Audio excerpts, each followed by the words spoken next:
په دنیا کې یو داسې ملک هم شته دی چې د اغازي عوام مکمل د حکومت په کنټرول کې دي.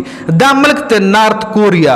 د نارت کوریا وزیر اعظم تاسو له سکرین باندې ښکاري د څنګه نارت کوریا ټول ملک ټول وطنوال څنګه په خپل موټي کې راګیر کړي دي، په هغې باندې څومره پابندیانې لګولې دي چې تاسو ووایئ حیران بشئ.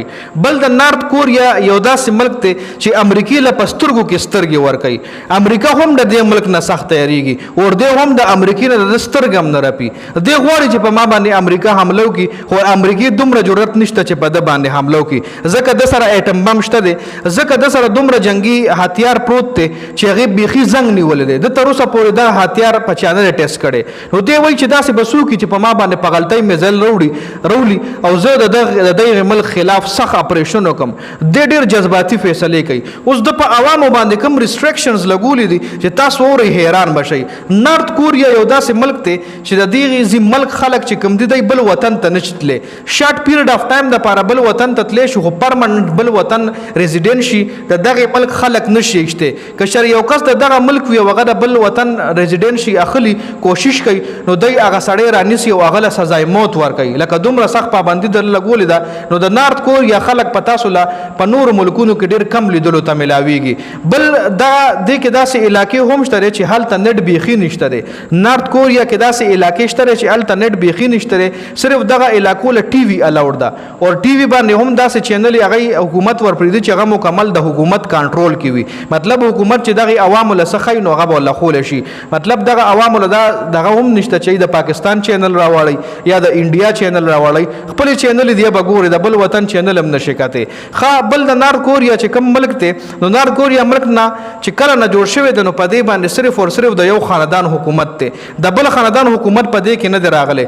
د کم خاندان په چې حکومت ته دا ډېر زیات مضبوط دی او د اپوزیشن ډېر زیات کمزوري دي. نو دې حکومت صرف د یو خاندان حکومت په نارت کوریا باندې کله نه چې نارت کوریا ملک جوړ شوی دی، نو صرف او صرف د یو ملک صرف او صرف د یو خاندان حکومت ته پی. نارت کوریا چې څومره هم سړي دي، ای چې کله د 19 کالو شي نو به خامخا ملټري جوین کوي.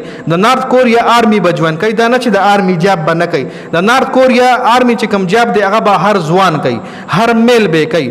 او دا قانون د ټول ملک د پاره نه دی، بلکې څه خاص علاقې دی ټاکلي دي چې د دې علاقو څومره هم ځوانان دي هغه د 19 کالو کېږي، نو به د نارت کوریا آرمي ضرور جوین کوي. جی بل ټریفک کنټرول کولو دپاره دا سوچ وګورئ. جی ټریفک کنټرول کولو دپاره دی په سړکونو باندې چې کم ټریفک اهلکار وي هغې ښځې ودرولي دي. سړي ټریفک نه کنټرول کوي، ښځې کنټرول کوي. د نارت کوریا حکومت دا سوچ دی چې ښځې په اسانه باندې ټریفک کنټرول کولی شي، ځکه په سړک باندې د ښځو زیات منلی کېږي. که یو ډرایور ډېر هم زیات غوسه وي، خو چې ښځه والله څه ووایي په سړک باندې، نو هغه به هغه خبره ضرور مني. نو وایلنس کمولو دپاره دی په سړکونو باندې ښځې ټریفک اهلکارې ودرولې وي. جی بل د نارت کوریا قانون دا هم دی چې په هر کور کې به د پریزیډنټ تصویر ضرور لګېدلی وي، د دې سړي تصویر به هغوی په هر کور کې لګولی وي. جی دا هم د نارت کوریا قانون دی. او بر نارت کوریا کې د خپل مردۍ هیر سټایل هم ته نشي. دلته خو ته وګورې چا پکې یو څرنګه سټایل پرېښي، چا پکې نیم کټ کړي، چا پرویزه کې کټ کړي. نه جی هیر سټایل لپاره د نارت کوریا حکومت 15 مختلف سټایلونه مقرر کړي دي، په هر نایخانه کې لګېدلي وي. او د هغه 15 هیر سټایلو کې به سړی ځایي کې به یو نه یو هیر سټایل خوښوي او هغه هیر سټایل به هغه سړی کوي. مطلب د خپلې مردۍ هیر سټایل هم نشي کولی. که پاکستان کې تاسو وګورئ په نیټ باندې ځوان زلمې سټایل راواړئ او نی ته وښایي چې لکه دا ویښته راله سم کا، نی کې مهارت وي هغه ول هماغه رنګ کټینګ وکړي. خو نارت کوریا کې دغه رنګ شته. دا خو د لماپ تقریبا 8 د نارت کوریا قوانین وي. نارت کوریا داسې قانون دی چې تاسو اورئ حیران بشئ.